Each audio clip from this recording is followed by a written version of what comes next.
And this is the picture of the Aquatics Center, Georgia Tech.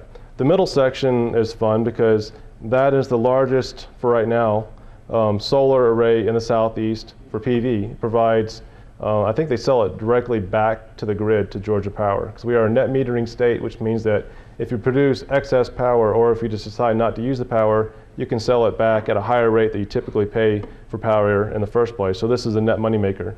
On the outside, on the two outsides over here, this is where the solar thermal is. So the middle section, that's the PV, and that's the solar thermal on the outside. And that's where they can choose to heat the pool, or at night, that's where they cool the pool off. And so why is the sun's energy more important? You see this picture of a drilling well. Well, the problem is oil, they say it's going to run out.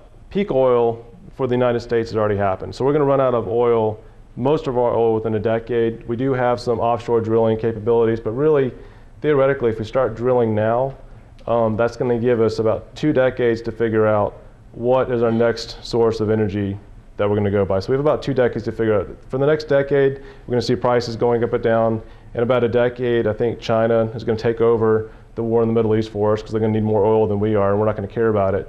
So you're going to see lots of conflicts and stuff over energy. And one speaker that I heard at Green Prince, he made a funny comment. He's like, if we all should just drive SUVs, and that'll solve the oil problem, because the faster we use it up, then we have less to fight about. It's like, well, while that is funny, it kind of is true. However, we don't have a replacement for oil quite yet, except for efficiency and then looking at renewable energy.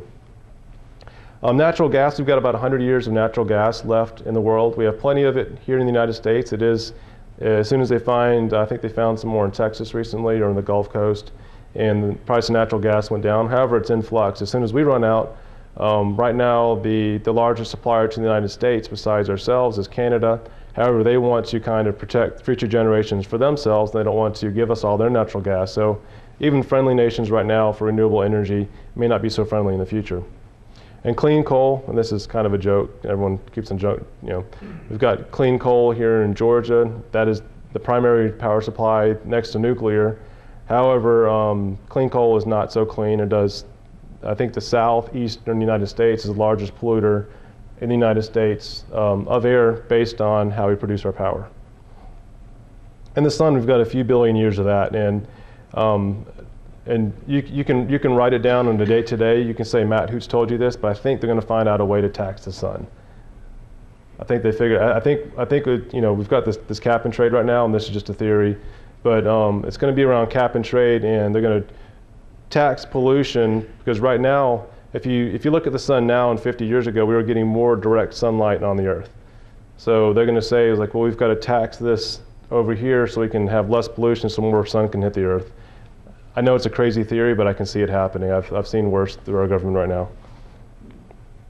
So you have 2 different types of solar. You've got solar power and solar thermal. Solar power is the part of solar that creates direct current. Both of them have panels on the roof, and the direct current is power for your house. So instead of taking power off the grid, you're using solar power and you're producing your own power. And the excess, and we'll go over that in a diagram in a second, you can put it back onto the grid. Solar thermal is not producing power, it's producing stored heat energy. And on the right, you see some solar panels on the roof, and instead of producing power, you've got an antifreeze going through it. In this case, it's polyethylene glycol that gets heated up, it's taken to a heat exchanger within the solar tank, and instead of using power off the grid or gas off the grid to heat your water, you're using the sun. So this is how solar power works. If you look at step number 1, you've got the sun hitting a panel on the roof, and this panel produces direct current that goes to an inverter. Houses use alternating current, so the inverter creates alternating current. From that, it goes to your panel. Now from your panel, you can either use it to heat, cool your house, use it for electricity, and I love this diagram because you're spending all this money on a solar system and then you're using incandescent light bulbs. I don't know. I saw that when I was on the last presentation. So whatever you don't use with your incandescent light bulb, you can sell it back to the grid, which is called net metering. So if you have clients that want to produce their own power, if they have a vacation house, they can actually make money when they're on vacation here in Georgia. And there's other states that have net metering as well. So that's how solar power works in general, and I can answer more questions about this at the end of the presentation.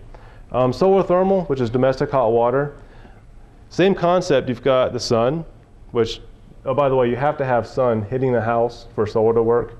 I had one client that got irritated that I wouldn't sell them solar, but they had trees all the way around the house, and I could have sold it to them. They could have got the tax credit. However, they wouldn't have got the energy benefit, and they wouldn't have been a happy client in the future. And if you install it on the non-south side of the house, if you install it on the north side of the house, it's not going to work as well. So it has to be on the south side of the house, south, southwest. You do have a slight energy penalty if it's not directly south, but we can answer those questions later.